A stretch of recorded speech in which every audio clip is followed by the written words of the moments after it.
How to use SmartSheet for project management. Hello everyone and welcome back. In today's video, I'll be showing you guys step by step on how you can use SmartSheet for project management, because oftentimes this is not what the first thing is that's going to jump in your mind when you think of project management, but it is actually an amazing project manager and it can help you in simplifying so many of your tasks. So if you want to get started with using SmartSheet, simply head on over into SmartSheet.com and click on try for free. Now, once you click on try for free, you're just going to enter your work email over here, and I'm just going to type out my work email. Once I do that, I'm going to enter my first name and my last name. We're going to be using a suitable phone number, and then we're just going to click on try SmartSheet for free. Once we do that, we're just going to proceed with our sign up on SmartSheet. Once you do that, you will receive a confirmation email. So just open up your mailbox. I'm going to quickly open up my mailbox over here. Once you open up your mailbox, you're going to verify your email address for SmartSheet. So here we have our confirmation, and I'm just going to proceed with my confirmation here. And once I do that, I'm just going to wait a couple of seconds. And once my confirmation has been completed, I will be logged on into my SmartSheet account. And just like so, you can sign up as well. You don't need any payment. We are going to be discussing pricing at the end of this video, but you can use SmartSheet completely for free when you're signing up. So after that, just create a suitable password for your account. We're going to proceed with our account password and then agree to their terms of service, and then just click on continue. Now, once we click on continue, I am going to be entering our industry. So we're in project management and we can select 3 types of work. So and then my project management, I want task prioritization and agile project with OKR projects. After that, I have my company size, and then I'm just going to click on next. Once I do that, I'm going to name my first project. So this is going to be, let's say our first project is going to be Kelly Springs. And then we can choose if we want this to be a grid, a Gantt chart, or a board chart. Now, my personal preference is a board chart. I just prefer to work that way. If you prefer grids or Gantts, that's totally up to you. Usually, if you're in an agile workflow, then Gantt charts are better because you get this visual timeline effect. But I prefer board charts because they make task management easier. Then I can add some sample tasks. My first sample task that I'm going to be adding is to set up product photo shoot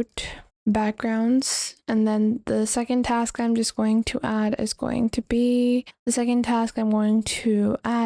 be find sponsors for Drive. And then I'm just going to click on next. After that, we have 2 basic reports that are added. And then we're just going to click on build project to start building our first project within SmartSheet. And this is how easy and simple it is. Now, for any successful project manager, there are a few things you might want, such as a task manager, a calendar, and multiple different members. So I am added as the default member. I can invite different people or groups, and I can choose their permissions from the top right over here. In this dropdown, I can add them as an administrator, as an editor that cannot share, as only a commentator or a viewer. Or you can just copy this link and share it with your team members to add them with a certain permission. Now, this is my first project within my workspace, which is my Kelly Spring project, and you will see multiple different workspace items. Within this, we have our task sheet, which has 3 different statuses by default. Now, we can convert this into a table if we want to view the information in a table,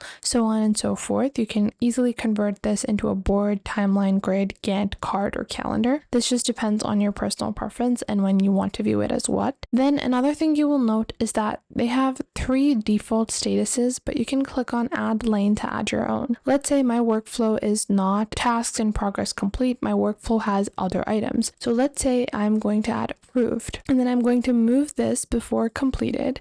So I'm just going to hold this over here, which is move lane to the left. And just like so, once something is in progress, it's completed, it needs to be approved or waiting for approval. That would actually be the better title. I'm actually going to move this to the right because if it's approved, then it would come after this. And I'm just going to add a few tasks here. Now you can move your lanes around and you can add as many statuses as you want. One other unique feature of using SmartSheet is that on the top right, you can actually allocate what you want to display on the card. So these are all the bits of information that I'm showing on the card, and these are the ones ones that are going to be hidden, so you can display more information on cards. Remember, when you click on a card, you're able to view more information. So once you double click, it opens on the right, and then you can find the rest of the relevant information. Then you can click on the plus icon to quickly add a new task. And on the right side, you will also see how you want the cards and the layout to be, if you want it wide, if you want it comfortable, and how you want to separate cards. So if you have a child card, if you want to nest that, your subtasks within an individual card, you can do that as well. Now,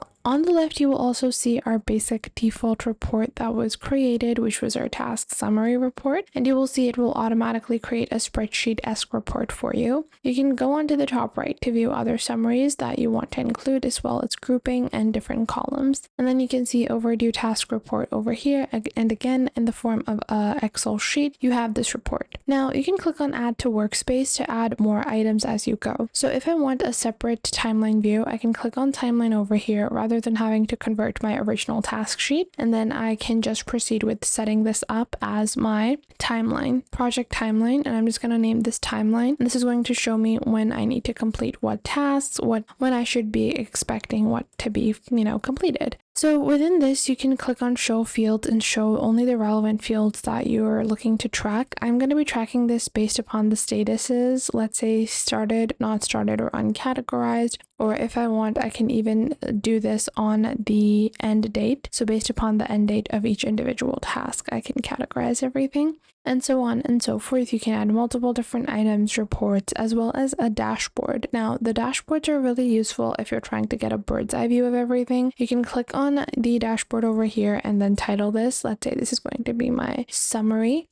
And then I can click on get started to start adding different widgets that can provide me with relevant information that I'm looking for. So if you have a manager that just needs the highlights of the project, then you can easily present your dashboard. So within that, you can include a report, image, metrics, charts, shortcut, rich text, whatever you want. Within this, I'm going to get a chart, and then I can click on add data. I can choose my Kelly Springs task sheet to add some data, and then I can select, once I've selected my data source, I can select which columns I want to use within this particular chart, because obviously it's a bar chart, so I only have two different things that I can display. So I can select my data source. Let's say I want to add the health of charts based upon the assignee, or so on and so forth. And just like so, we just have one project. So if we go into our home section, this is just going to be one individual project, and we can start multiple different projects at once. Now you might say, hey, this must be an expensive tool. Well, not at all. SmartSheet's pricing starts at a merely $12 per month per member, and this includes unlimited free viewers, Gantt charts, table, board, different views, rich formulas, and much more. And you even have automations included. And their business plan starts at $24, but if you opt for yearly billing, you can save around 20%. So I hope you guys found this video helpful, and if you did, make sure to leave a like and subscribe.